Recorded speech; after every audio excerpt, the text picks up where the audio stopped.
I'd like you to take a moment now, and out of the corner of your eye, with utmost caution, please study the woman seated nearest you.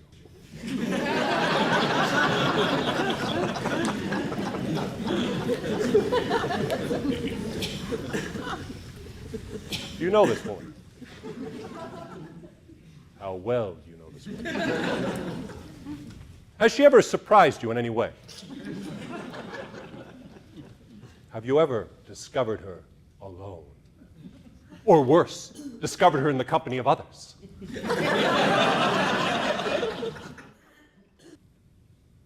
Should you decide to, you can all identify a witch. First, she's a woman.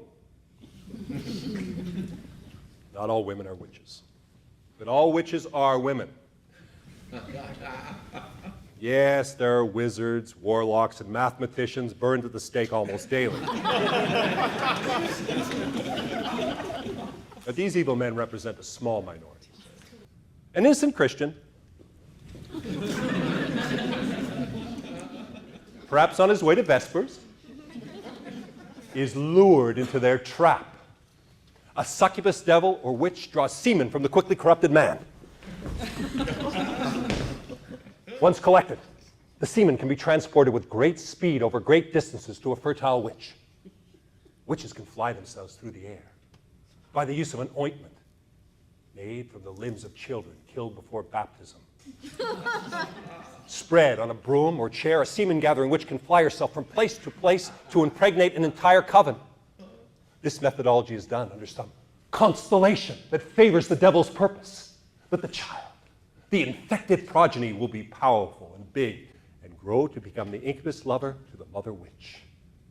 This is proved by the confessions of those I've had burned. If, in your daily life, you have seen anything that would make you suspicious, if you've seen women dancing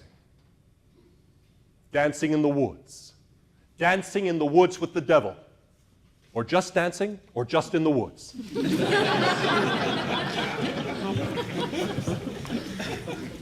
Oh, if the world could be rid of women. Oh, I speak not of blessed women, virgins and holy women. Women who have led men away from the worship of idols and all superstition to the true Catholic faith. These women follow in the footsteps of Mary and are beyond reproach. I speak of ordinary women. There are three general vices that have special dominion over women, namely infidelity, ambition, and lust. The most dangerous women are the most deeply infected. They are more hot to satisfy their filthy, liquorish lusts. Adulteresses, fornicatresses, and concubines. Remember, when a woman thinks alone, she thinks evil.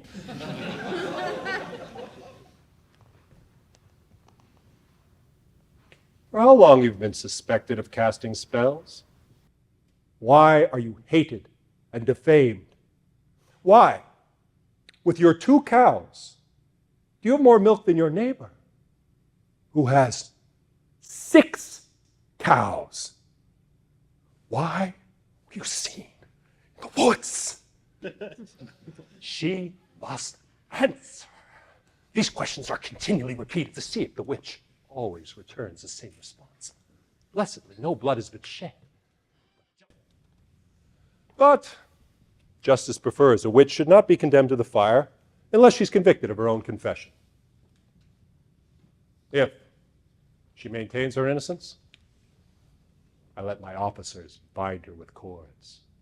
And only then is she often and frequently exposed to torture, beginning with the more gentle and proceeding to the graver kind. But I'm careful never to allow myself to be touched physically by the witch. Otherwise, great danger may ensue. I always carry with me some salt, consecrated on Palm Sunday, should the witch manage any contact. She is tied to the rack by my officers and gradually stretched to dislocate the joints of her body. With a red-hot poker, I brand crosses into the shrieking wretch, proceeding, if necessary, to burning off nipples, ears, and pouring boiling water over her unnameable parts.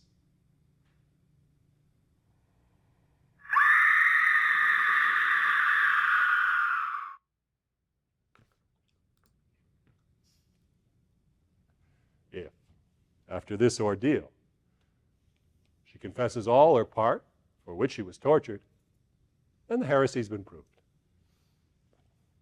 It is difficult to teach the Christian art of torture. No, these lawful methods are best learned by use and experience, not by teaching. You can be assured. Those like myself who administer public justice and prosecute witches are protected by God, cannot be injured by witchcraft. My use of divine relics, holy water, consecrated salts, purification candles, and the sign of the cross hinders the devil and protects me at all times. In addition, I must tell you, I heard a great voice in heaven say, "Now have come the salvation and the power and the kingdom of our God and the authority of his Christ. For the accuser of our brothers, who accuses them day and night before our God, has been hurled down. The great dragon, that ancient serpent called the devil or Satan, who leads the whole world astray, has been hurled to the earth, overcome by the word of our testimony. We do not love our lives so much as to shrink from death. Therefore, rejoice, ye heavens, and ye who dwell in them. Woe to the earth and the sea.